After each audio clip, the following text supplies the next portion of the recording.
Hello friends, एक बार फिर आपका स्वागत है मेरे चैनल लेट्स मेक सिंपल में। और यहाँ मैं आपको सिखाऊंगी एडोब फोटोशॉप से ग्राफिक डिजाइनिंग करना बहुत ही सिंपल तरीके से।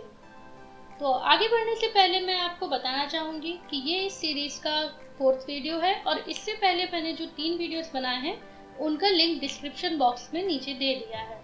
और अगर आपने वो वीडियोस नहीं देखे हैं तो पहले आप उन्हें देख लीजिए ताकि आपको ये वीडियो ज़्यादा अच्छे से समझ में आए। तो चलिए शुरू करते हैं। अब तक हमने कुछ सिलेक्शन टूल्स देखे और कुछ मैनिपुलेशन टूल्स देखे और थोड़ा लेयर्स के बारे में भी जाना। इसी लिस्ट में नेक्स्ट टूल आता है स्लाइस टूल, जो कि क्रॉप टूल के जस्ट नीचे दिया रहता है इस जगह पे। यहाँ आकर के इस पर क्लिक करके राइट क्लिक करने पर सबसे पहला ऑप्शन हमें स्लाइस टूल मिल जाता है। इसे सेलेक्ट कर लेते हैं। स्लाइस टूल बेसिकली हमारी इमेज को डिवाइड करने का काम करता है और ये मेनली वेब डिजाइनिंग करते समय यूज में आता है। जब इमेज को मल्टीपल पार्ट्स में स्प्लिट करके उसे वेब पेज के लिए ऐसे बटन यूज करते हैं तब हम स्लाइस टूल का इस्तेमाल करते हैं। इसे सेलेक्ट करने के बाद जस्ट आप जहाँ से भी अपनी इमेज को डिवाइड करना चाहते हैं या स्प्लिट करना चाहते हैं वहाँ पे क्लिक करिए और अपने कर्सर को ड्रैग करिए। ये देखिए इस तरह से। इसके बाद आप देख सकते हैं कि ये स्लाइस बन चुकी है और फोटोशॉप ने ऑटोमेटिकली इमेज को 4 पार्ट्स में स्प्लिट कर दिया है और इसमें नंबर भी असाइन कर दिए हैं। ये देखिए 1 2 3 4। इसी तरह से हम और स्लाइस भी बना सकते हैं। ये देखिए इस तरह से।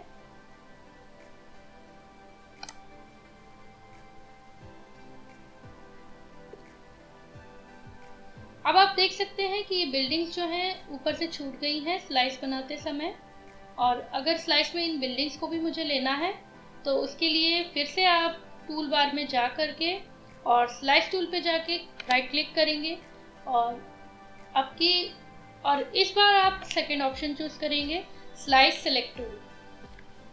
स्लाइस सेलेक्ट टूल चूज करने के बाद मैं पर्टिकुलर स्लाइस को उठा करके इधर से उधर भी रख सकती हूँ। ये देखिए इस तरह से एक पर्टिकुलर स्लाइस को सिलेक्ट करके मूव भी कर सकते हैं और इसका साइज इंक्रीज डिक्रीज भी कर सकते हैं।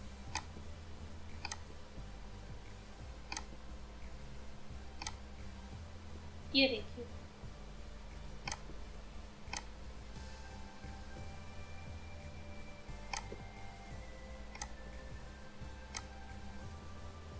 मैं इन स्लाइसेस को एडजस्ट कर लेती हूँ।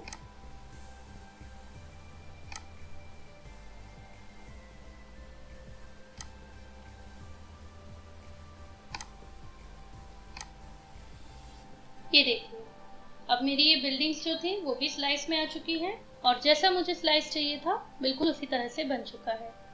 स्लाइस सेलेक्ट टूल बेसिकली आपका यही होता है कि आप स्लाइस को एडजस्ट कर सकें, स्लाइस को इधर से उधर उठा के रख सकें, उसका साइज इंक्रीज डिक्रीज कर सकें। तो चलिए नेक्स्ट ऑप्शन पे चलते हैं। नेक्स्ट ऑप्शन हमारा स्लाइस सेलेक्ट टूल के नीचे ही दिया हुआ है।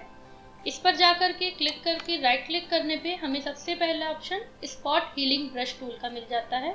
इसे सेलेक्ट कर लेते हैं। इसे अप्लाई करने के लिए मैं एक न्यू इमेज ओपन कर लेती हूँ।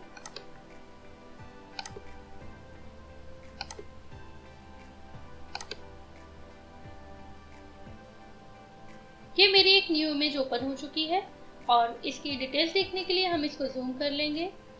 जूम करने के लिए आप टूल बार में बॉटम साइड पे आ जाइए और जहाँ ये मैग्नीफाइंग ग्लास का सिंबल दिया हुआ है वहाँ आकर के इसे सेलेक्ट कर लीजिए।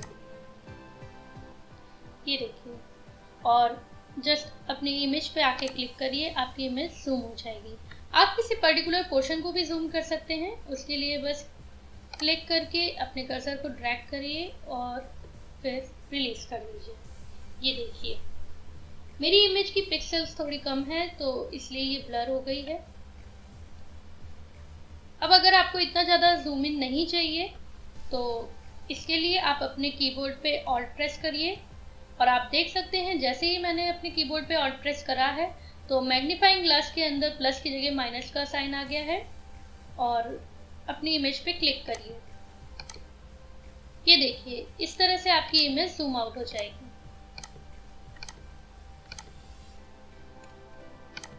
देखिए फ्रेंड्स, फोटोशॉप का एक बेसिक रूल है, शिफ्ट का मतलब होता है एडिशन और ऑल्ट का मतलब होता है सब्ट्रैक्शन। मतलब कि जब आप शिफ्ट प्रेस करेंगे तो एडिशन होगा और ऑल्ट प्रेस करने पे सब्ट्रैक्शन होएगा, जैसा कि हमने सिलेक्शन टूल्स में भी देखा था। अब फिर से हम स्पॉट हीलिंग ब्रश टूल पे आ जाते हैं और इसे सिलेक्ट कर लेते हैं। जैसा कि इसका नाम है, spot healing brush tool basically spots हटाने के लिए ही होता है। जैसे मुझे ये मोल हटाना है तो इसके लिए यहाँ आकर के एक बार क्लिक कर देंगे। आप देख सकते हैं कि ये मोल हट चुका है। इसी तरह से यहाँ की स्किन थोड़ी सी डार्क लग रही है तो इस पे क्लिक करके थोड़ा सा ड्रैग करेंगे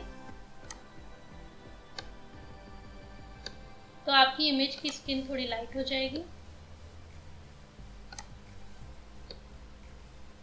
इसी तरह से जहां जहां भी स्पॉट्स दिख रहे हैं इस पिक्चर में, उन्हें हम हटा लेते हैं। जस्ट आप क्लिक करके थोड़ा सा ड्रैग करिए और इमेज के स्पॉट्स रिमूव हो जाएंगे। ये देखिए इस तरह से। पर इस टूल को बहुत ज़्यादा यूज़ करने से इमेज के डिटेल्स भी रिमूव होने लगते हैं, तो इसको सिर्फ हम टचअप के लिए ही रखते हैं। इसे बहुत ज़्यादा यूज़ मत करिएगा।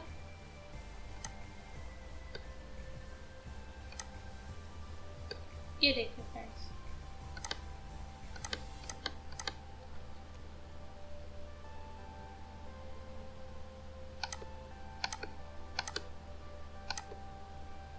ये देखिए फ्रेंड्स, कुछ इस तरह से। इसके बाद इसी लिस्ट में सेकंड ऑप्शन आ जाता है हीलिंग ब्रश टूल। उसे हम सेलेक्ट कर लेते हैं। हीलिंग ब्रश टूल से बेसिकली हम किसी भी जगह को सैंपल करके दूसरी जगह पे अप्लाई कर सकते हैं।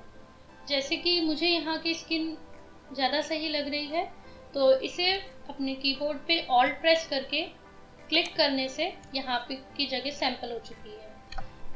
अब इस जगह की स्किन टोन को मैं यहाँ अप्लाई करूँगी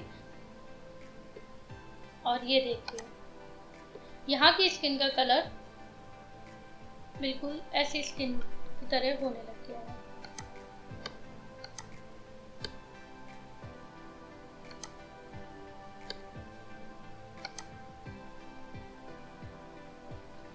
इसी तरह से मैं यहाँ का स्किन टोन ले लेती हूँ आपको समझाने के लिए, और ताकि आपको ज़्यादा अच्छे से समझ में आए।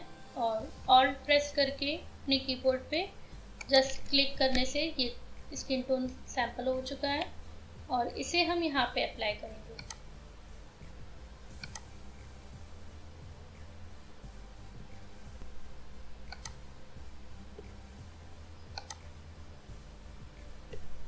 ये देखिए, ये बहुत ही माइनर चेंजेस है तो शायद आपको इसलिए नहीं समझ में आ रहा है। मैं यहाँ इसके हेयर्स में सैंपल लेकर के आपको बताती हूँ। यहाँ पे आप ऑल्ट प्रेस करिए और जस्ट इसके हेयर्स में क्लिक कर दीजिए और यही हेयर्स हम यहाँ पे सैंपल करने के बाद ले आएंगे। इसके लिए यहाँ क्लिक करिए और ये देखिए,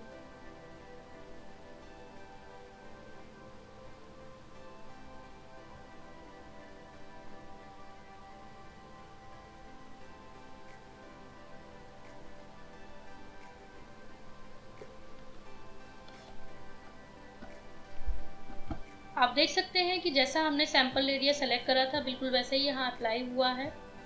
ये बस मैंने आपको समझाने के लिए हेयर सैंपल करे हैं, क्योंकि जब ये जगह सैंपल करके और स्किन टोन चेंज किया था वो बहुत ही माइनर चेंज हो रहा था और वो देखने में प्रॉब्लम आ रही होगी। जस्ट इसीलिए मैंने यहाँ हेयर सैंपल करे हैं। अब इसे अंडू करने के लिए आप अपने कीबोर्ड पे Ctrl+Z प्रेस करिए। अब चलिए नेक्स्ट ऑप्शन पर चलते हैं, जो कि है patch tool. Patch tool select करने के लिए फिर से हीलिंग ब्रश टूल पर आकर के राइट क्लिक करिए और इस पर आप थर्ड ऑप्शन चूज करिए, जो कि है पैच टूल। पैच टूल से बेसिकली हम एक एरिया सेलेक्ट करके उसे सैंपल्ड एरिया से रिप्लेस कर सकते हैं। तो इसके लिए एक सिलेक्शन कर लेते हैं। जैसे कि जब मुझे यहाँ इस जगह की स्किन टोन यहाँ अप्लाई करनी है, तो इसके लिए यहाँ पे सिलेक्शन कर लेते हैं और सेलेक्ट करने के बाद सिंपली इसको उठा करके हम यहाँ प्लेस कर देंगे। थोड़ा सा चेंजेस हुआ है, थोड़ा माइनर चेंजेस हुआ है, पर शायद ये विजिबल नहीं हो रहा है आपको। इसके लिए एक और सिलेक्शन कर लेते हैं, जैसे कि इस बार मैं आइस सेलेक्ट कर लेती हूँ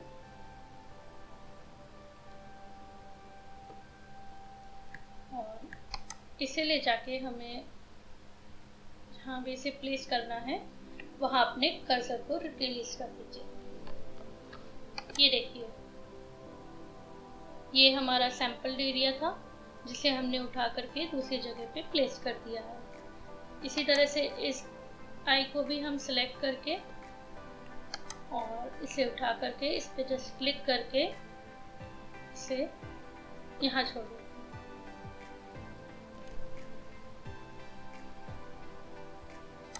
ये आइस को प्लेस मैंने जस्ट आपको समझाने के लिए करा है, क्योंकि इससे पहले जब मैं स्किन टोन चेंज कर रही थी तो बहुत ही माइनर चेंज हो रहा था, जो कि शायद विजिबल नहीं होगा और आपको समझ में भी नहीं आ रहा होगा।